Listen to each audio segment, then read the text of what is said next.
find all the reasons that we're divided, but grief is what we have in common. So why aren't we learning how to talk about it? Why do we have shame and stigma around it when it can be a bridge for so many things? Because so many decisions or so much fear that we live in is coming from what we're afraid to lose.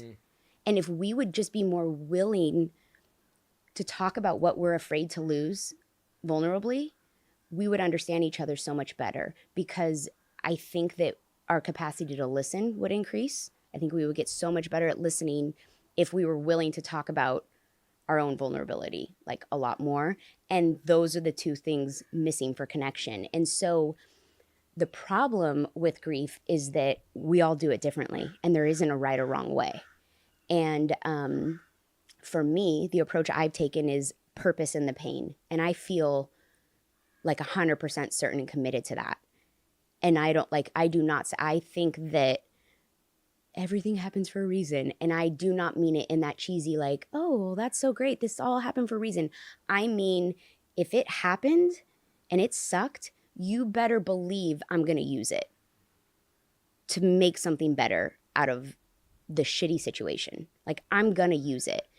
Or why did it happen? Like, what a disservice to her. This is my personal opinion, that if I just let this continue on throughout our family as this tragedy that happened and nothing more, as opposed to this tragedy that became a miracle for so many people or for ourselves. And whether it's a tiny miracle, like I'll get messages from people just saying like, I mothered differently just because of your experience. Like, my patience level this summer having my kids home. And that's a tiny thing that is going to have generational impact. Yeah. Just patience with our kids, or perspective, or just a tiny bit of more gratitude or appreciation for the small moments that we maybe take for granted that we're all guilty of because life is hard and exhausting. To me, those are miracles. And those are the purpose in the pain that I felt and continue to feel. That's the purpose behind it. And again, because I've been through this, now people who have grieved or people who have lost children are all around me now and like front row, and they don't all share that perspective. And I would never force that on them. Mm-hmm. I would never, ever for a second judge the way that they're choosing to grieve or the perspective that they're choosing to have. It might not fit for me and how I'm going to be able to wake up and continue on through this life and how I'm going to be able to keep showing up. I wouldn't be able to keep showing up without the perspective that I have. But we all get to choose how we grieve, or we all just get to let grief happen to us in our own way. Because there's not a lot of choice in grief, but we let it happen to us in certain ways, and we don't all do that the same.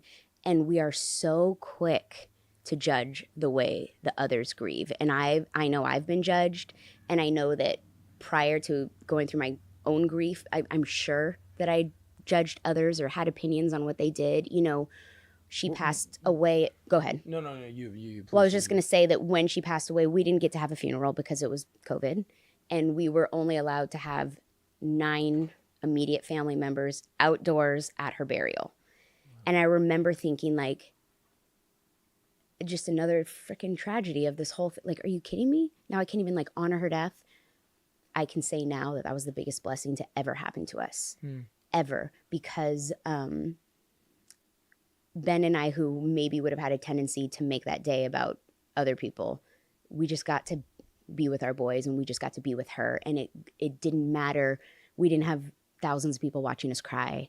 Like, we got to fall apart. We got to walk barefoot next to, like, we just got to be there and not have it be a production. We didn't have to produce anything. I didn't have to go get pictures of her blown up and make sure we had enough like, I didn't have to do any of that I would have had to do. And it felt like a loss at that time. And I can look back now and see, like, gosh, that was a really beautiful day, because that decision was just made for us. It was just made for us that we had to say goodbye to her in that way.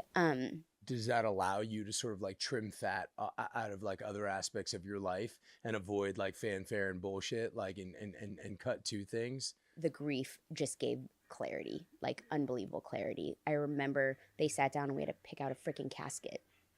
like here's a catalog of these little tiny miniature caskets, and I'm going through and they're all glossy and ornate, and again,